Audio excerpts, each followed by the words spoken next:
Aujourd'hui, on va parler de la gestion de l'arrosage dans une serre. Comme on le sait, dans une serre, il fait chaud.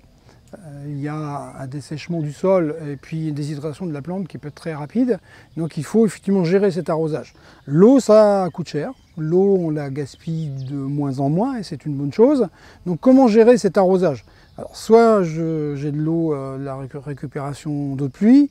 Parfois ça ne fait pas toute la saison. Je prends de l'eau du puits, il y a ce choc thermique entre une température importante dans la serre et puis de l'eau qui arrive de 12 degrés du puits.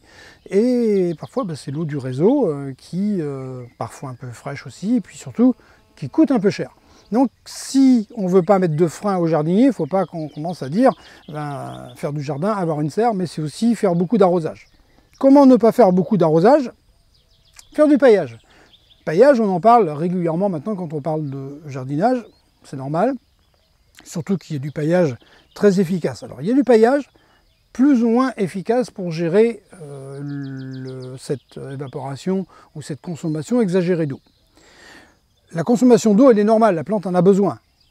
Ce qui n'est pas normal, c'est cette évaporation, ce qui part dans l'atmosphère. Donc comment on va faire? Eh bien, deux types de paillage en ce qui me concerne. J'ai du vieux paillage, du vieux BRF, que je n'ai pas un peu usé, c'est du paillage sec. Il va me servir pour maintenir un petit peu les allées propres, gérer les indésirables, les adventices.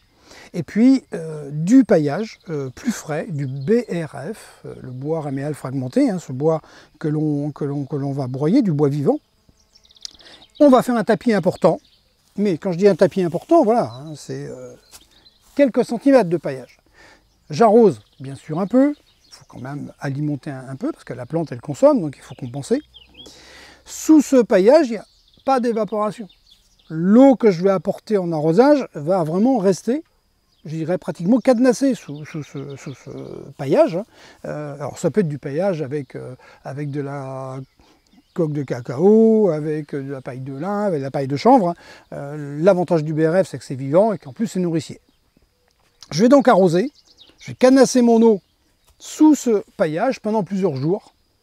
Et quand je dis plusieurs jours, c'est jusqu'à 10, 12, 15 jours, suivant forcément la température ambiante. Donc si je gère bien ma ventilation dans la serre, ça monte moins en température, ce sera également un impact non négligeable sur les fréquences d'arrosage. Si je n'ai aucun paillage, si j'ai un sol complètement nu, je vais devoir arroser pratiquement tous les jours pour que ma plante ne souffre pas d'un manque d'eau, ce qu'on appelle un stress hydrique. Et là, c'est une plante qui est en stress hydrique, notamment sur la tomate, ça se voit tout de suite avec la maladie du cul noir, donc il y a un effet immédiat. Et puis surtout, la plante arrête de pousser, le fruit se forme mal, voire parfois un peu ratatiné.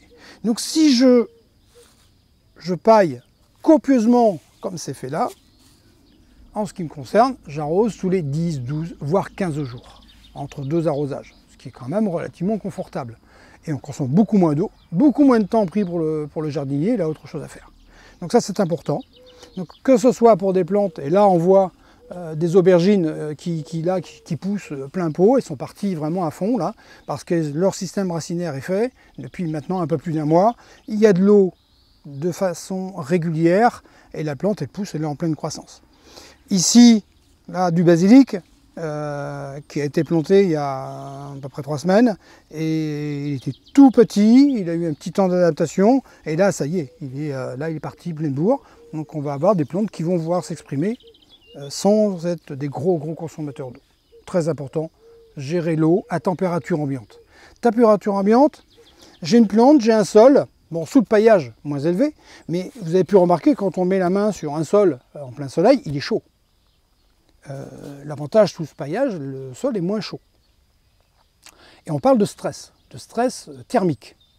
Stress thermique, c'est-à-dire que la plante, dans un sol non couvert, il va monter à 35-40 degrés très vite, et on va apporter de l'eau qui est à 12-15 degrés. Forcément, on voit ce choc. L'exemple que je prends souvent, vous êtes sous la douche à 38-40 degrés, et puis il y a le petit rigolo qui vous coupe l'eau chaude. Donc forcément, on va se barrer vite fait. On a ce stress qui est très désagréable, la plante elle a la même chose, sauf qu'elle ne peut pas se barrer. Donc elle va subir ce stress. Donc on va imiter ça. Un sol qui est à 40 degrés, on ne met pas de l'eau à 12 degrés. Alors comment gérer ça? Eh bien, de deux manières, soit j'ai de l'eau qui est déjà à température ambiante, et on ne crée pas le stress, soit j'ai mis un paillage très important et la température sous le paillage reste fraîche. Donc le stress sera beaucoup moins marqué, voire inexistant. Voilà, des petits détails sur l'arrosage qui méritent effectivement d'être pris en compte.